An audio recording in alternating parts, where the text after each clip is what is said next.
Hello, and welcome to another episode of Alan Writes. This is The Winter of Truth, episode 21. I know that for a certainty because I had to work on episode 20 just a few minutes ago. So, anyway, we're into chapter 5, in which Finara gets rescued and then dropped right back in the crap again, because the event will conspire to make her seem less than trustworthy to the Empire, which is always a dangerous thing. When you're outside of their control, they assume you're doing something illegal. So, the key to getting rescued before she froze to death lay in the dead rebels.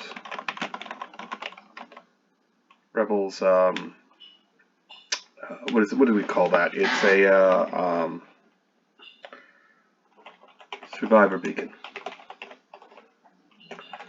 Those were designed to be powerful short-term signals on a specific frequency. Let's see, that someone would be looking for. Yeah, because that's what they do. They don't want to. You want to disguise it as much as possible. You want to make sure that you're the one who gets to the pilot first, etc., etc. So here we go. That someone. She didn't need that. She didn't want that. She didn't need that. Didn't want that. The Empire wouldn't know what to look for. So she opened up she cracked open the casing atop the engine and set to work. Naturally, there was ice inside. When that melted and inside dried out, she set about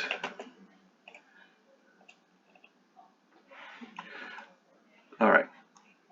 So we last left off hers down to keeping the cold back as best it could. When that melted and the inside dried out, she set to testing what she could. Not much worked, but she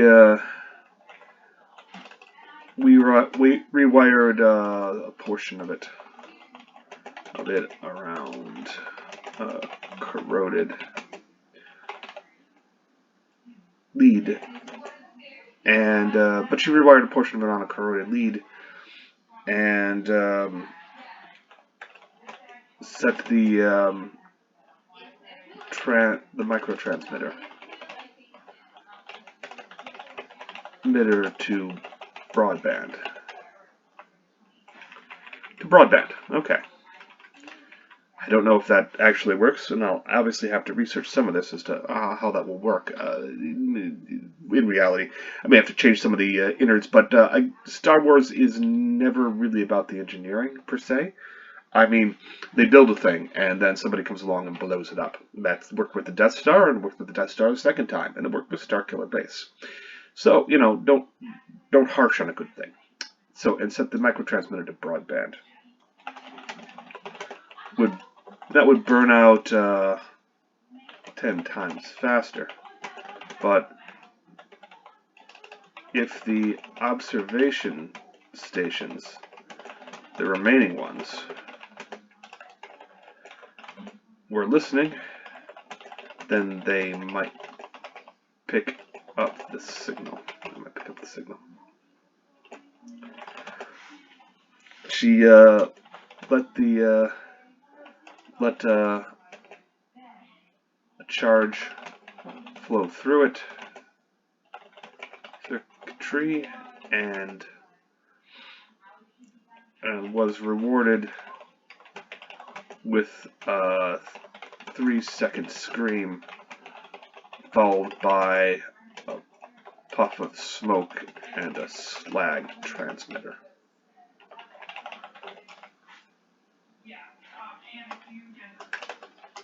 Was that enough? Probably not. No. Probably not. So, she set to work on the engine itself.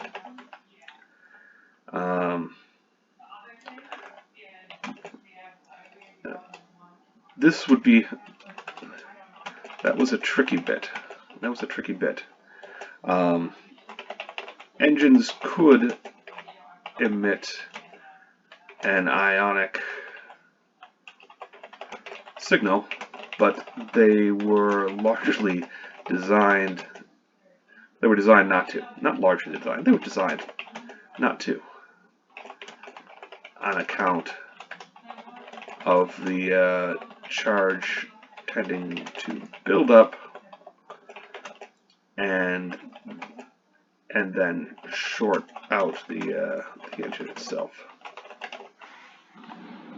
Build up and short out the engine itself. The trick lay in the grounding, which was difficult on an ice world.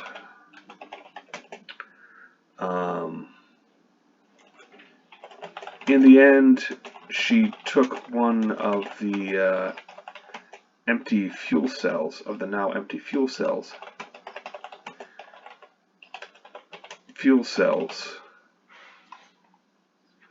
She took one of them and set it aside and wired it into a sump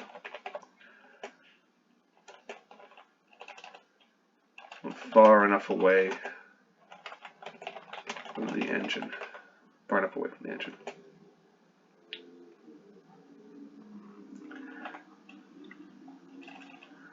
Far enough away from the engine to act as a remedial, a temporary ground.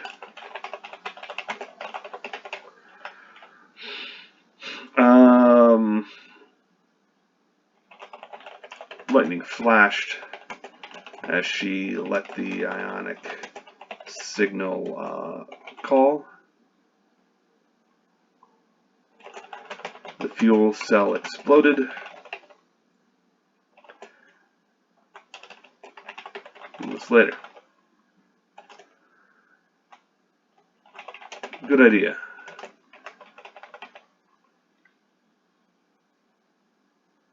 Good idea. Needed work. But needed work. But needed development. Okay. It needs development. As do many good ideas. Lightning flashy show let the ionic signal flare out from the much abused engine. The fuel cell sump exploded moments later.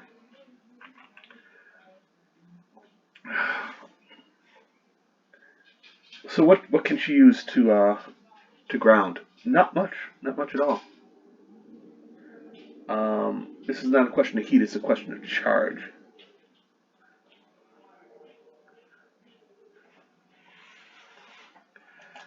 If only the rebel transport speeder had been closer enough so that she wouldn't freeze going out.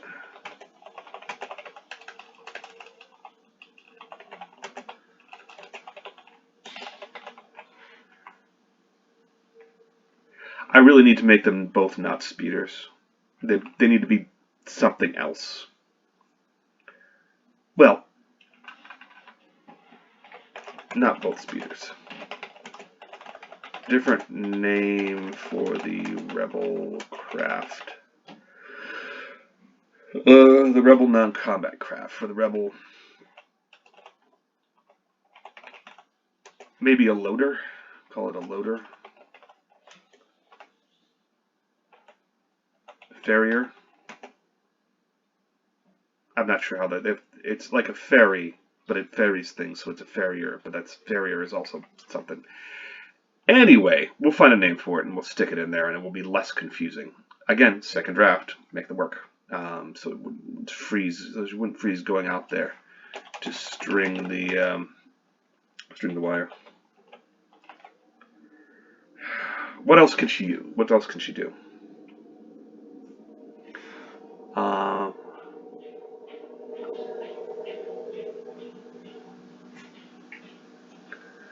Well, I'm going to say that she can sing something out with an alternator. Gas would come from the alternator, designed to repurpose an electrical charge. It could flare out an ionic burst as well, but having it do so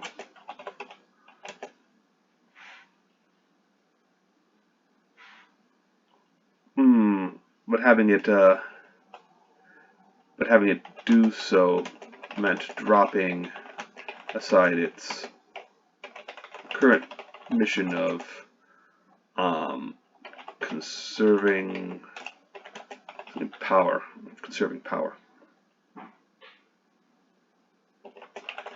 The engine would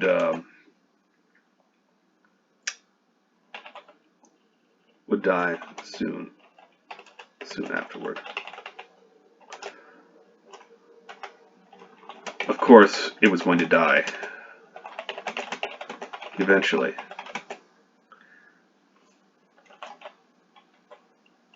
The fuel cells would drain, and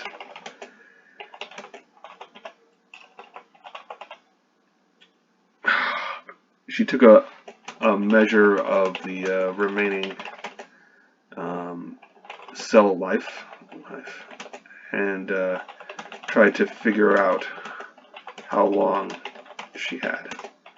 The math came easy. Because, again, Star Wars is not about math, and I don't want to... The math came easy. An hour and 20. Give or take. So, at an hour and 15, she'd flare the ionic charge via the alternator and sacrifice 5 minutes of heat in the hopes of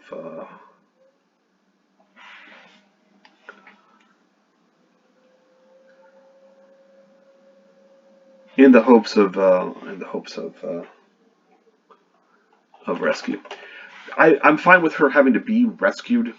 I don't like the maiden in peril, because she's got to get herself out of there, but she is. She's sending a signal to somebody who help, because there's no way she can survive on the surface of Hoth. And if you've seen The Empire Strikes Back, you know that's very true. Unless you've got actual survival gear and or a tauntaun around to help you, you are not going to live through the night. That's just how it is. So now.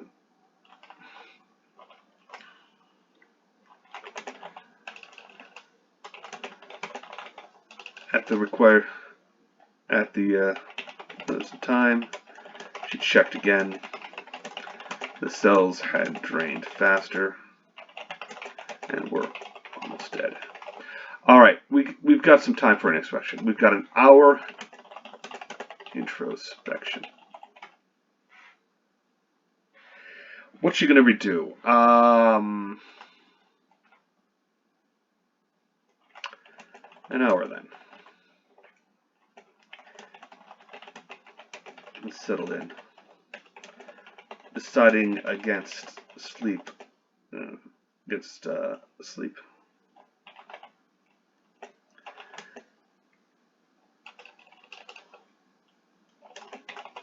Too dangerous. Even resting,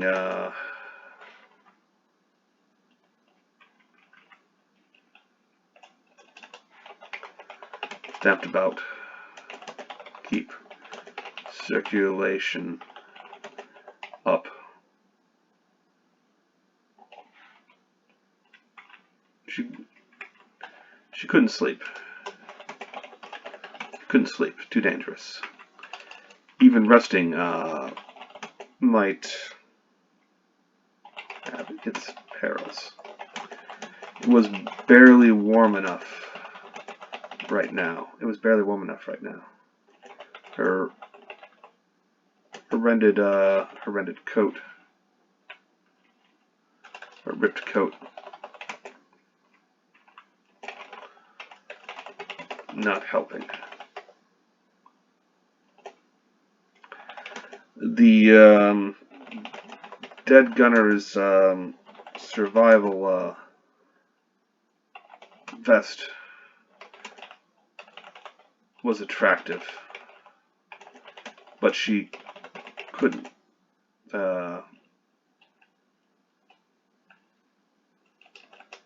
might help, but it might not. But it might not too.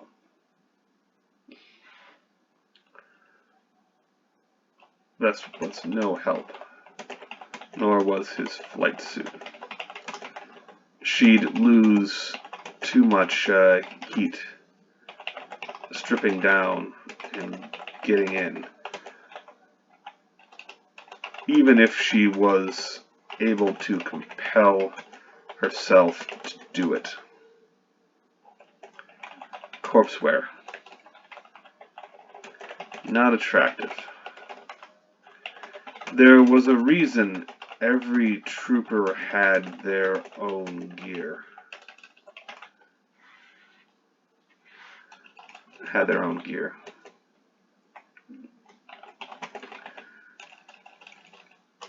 It became a part of you. After a while. And only dead troopers weren't stripped of their armor and repurposed.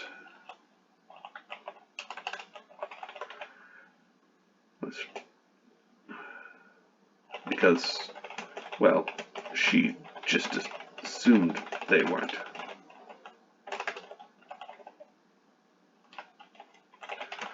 Was it that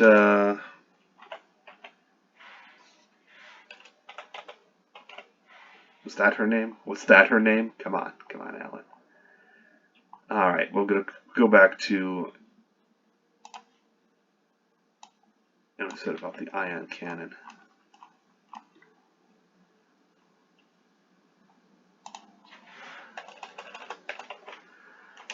Had said about the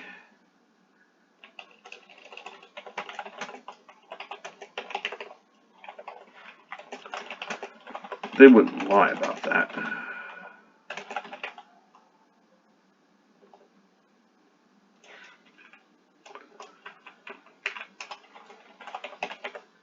Would they? About the ion cannon. The big grandfather gun.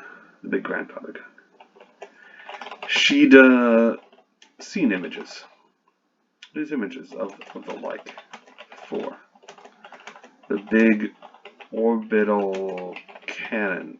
The big ground to orbit defense systems that were part of several planets' defense grids. Huge structures that took months, if not years, to build. Indeed it is, if not years to build.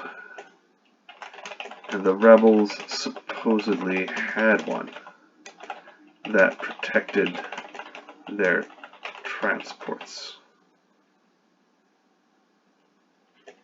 when they'd try to flee, and they try to flee this damned planet.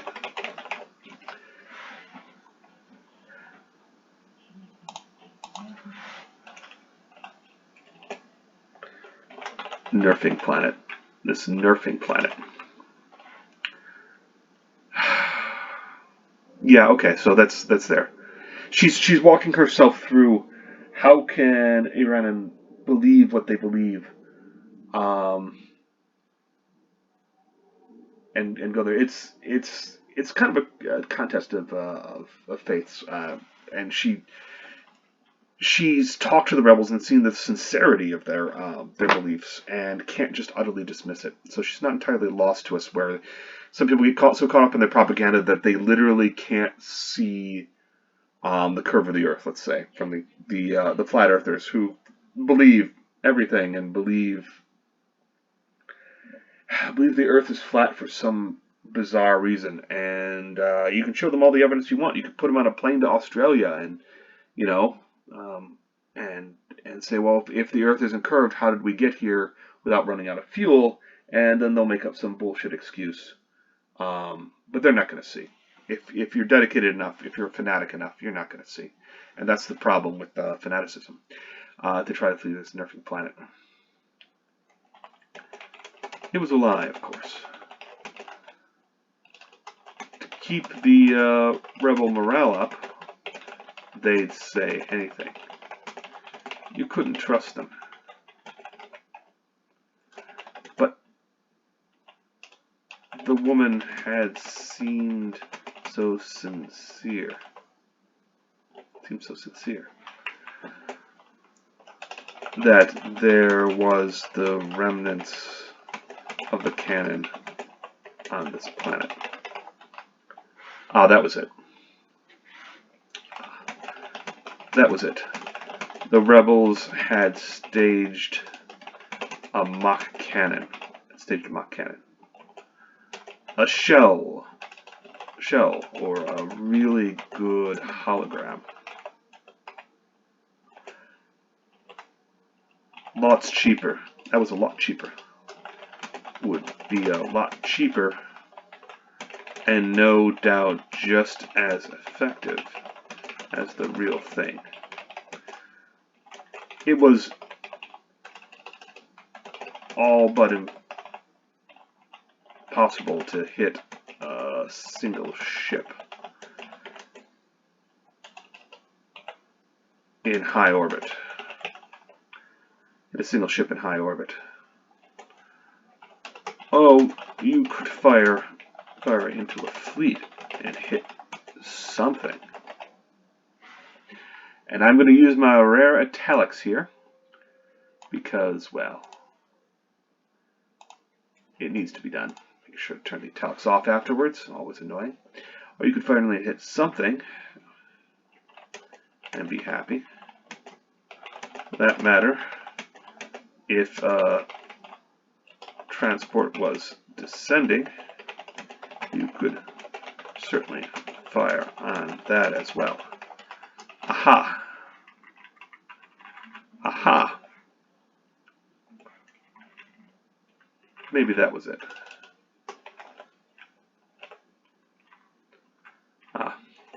The rebels couldn't have a cannon. Couldn't have a grandfather gun. Gun, like they said. Or they'd have struck the AT-AT transports on the way down. There we go. There we go. Now I need equivalent of a checkmate rebels.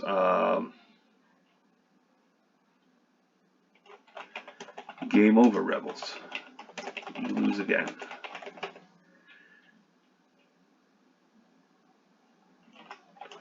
All she'd have to do is go out to the site of the supposed gun and prove them wrong. And this is where she slips up on herself. She could just walk away from it, believing whatever you want to believe, because you can believe whatever you want to believe. You can believe yourself to be the king of Spain if you like. Go ahead, knock yourself out. It's your imagination. But she's an engineer, and she has to stay grounded, and she can't let that go. And because of that, she's going to falter.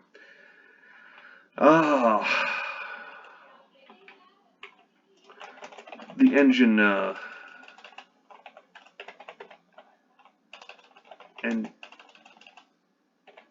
hum shifted. It was time. The cells had drained.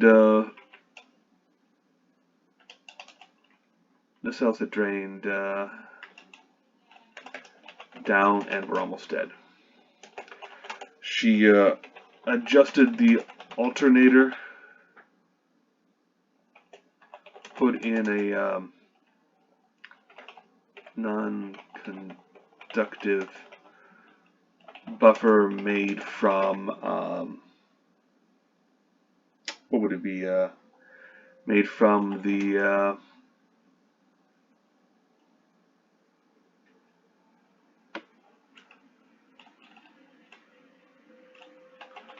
slipped in the hollow cube.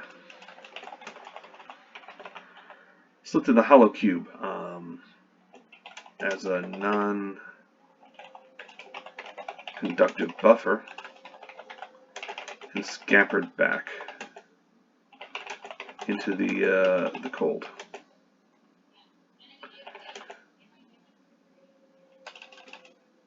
Then she did something she hadn't thought to do in ages.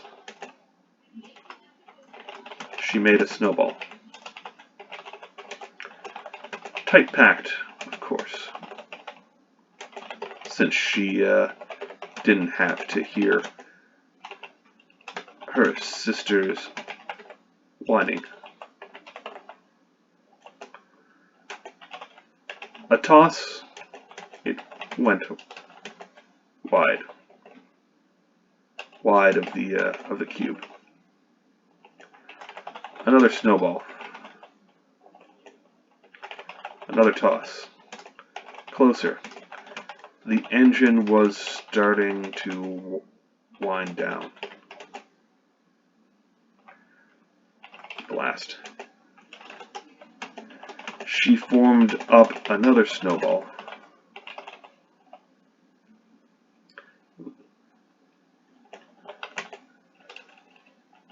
Or last she knew. And calmed herself down.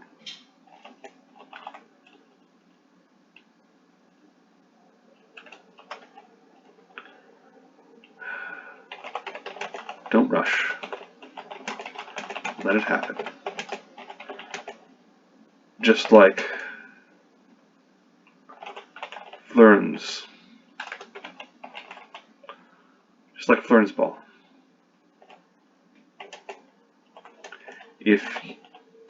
Just like Flern's ball, if you think about the motion, you aren't doing it.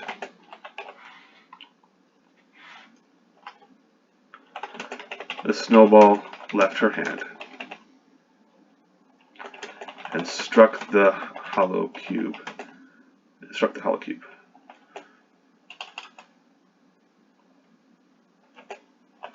Pushing it out of the way and letting the electricity arc through the alternator in a way that the alternator in the right and wrong way. The ionic signal pulsed out. The engine sputtered and died. Night rolled in. and the cold crept after it.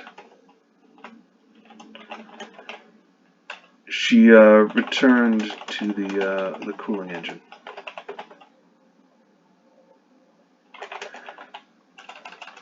And well,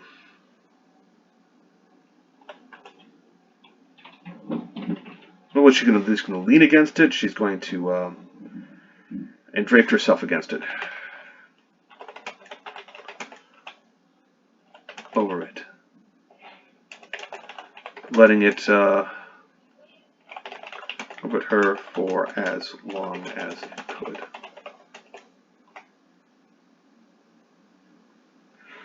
Letting its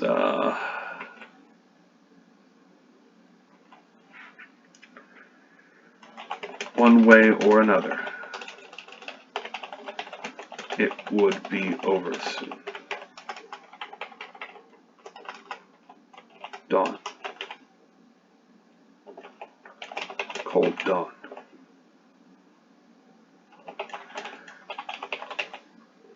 She looked up. Her eyes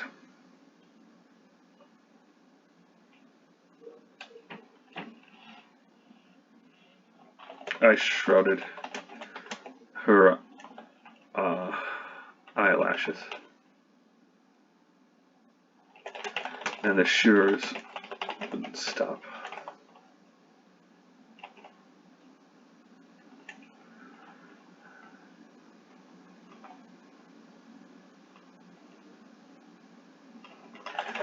The ice had begun shifting in the new day's warmth,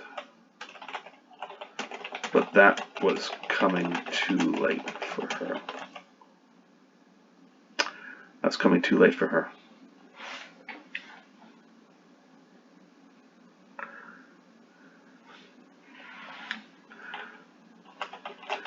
She stepped from the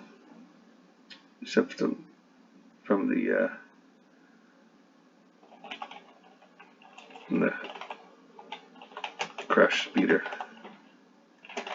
and staggered out into the light.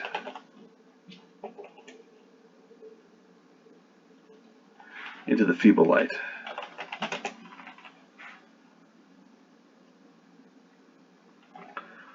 A planet draped in glorious white, like a trooper's untouched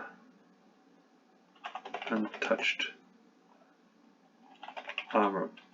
I don't know. A planet greeted her.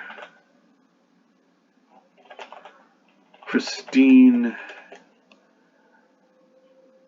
and welcoming.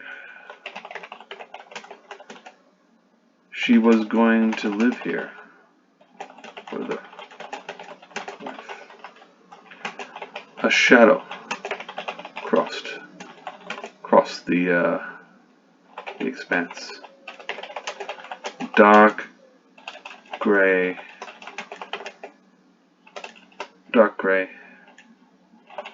splitting the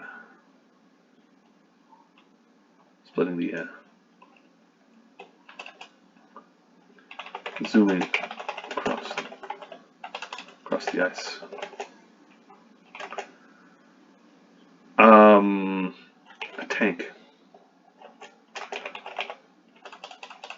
A tank. An Imperial tank.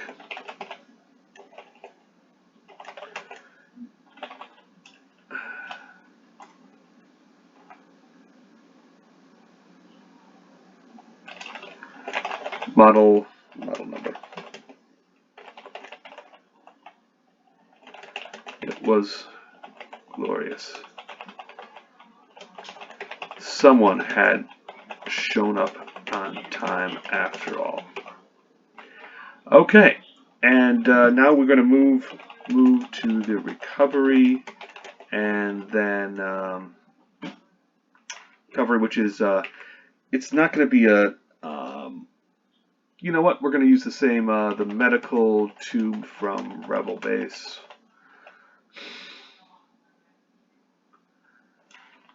That Rebel tube, like that, from the Rebel Base. And then the interrogation. So she's going to recover, and we're going to immediately move to the interrogation because they're not going to waste any time. While she's still groggy and everything else, because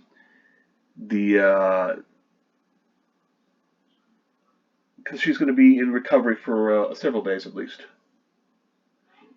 How long was I out?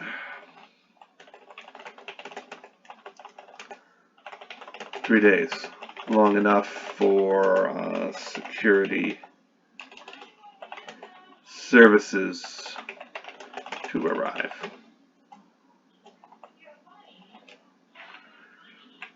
And again, I'll need to figure that out to arrive. All her stuff searched. They found the sand, tested it. Tatooine sand.